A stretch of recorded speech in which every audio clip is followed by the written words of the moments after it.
Лилия ханым, менә шундый очрак бик еш була. Кунаклар ярты сәгать, 1 сәгатьтән киләм дип хәбәр сала.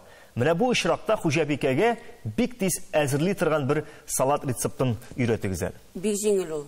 5 минутта әзерләнә торган салат. Аласыз консервированный шампиньон, бер банка. Аннан соң аласыз кызыл фасоль, тоже банкадагы әзер. Аларны жуасыз, суларын кирәк булса, например, шампиньоннан выжимать итеп бетерәсез.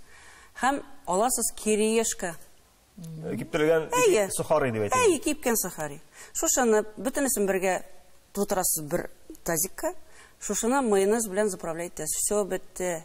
Кеше килә, аны шундый тәмне ул ашап карагыз әле. 5 минутта әзерләнә торган. Менә кеше киләм дисә, мин аны шушыны эшләп куям. Все бетте.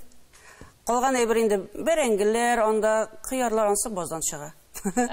Кирәк булса, анда әйберләрне инде тиз генә кеше килгәнче бәрәңге тиз пешә. Базда кыярлар, салатлар бар, шуңа күрә. Бик зур рәхмәт. Менә хуҗабикәләргә яхшы киңәш булды бу.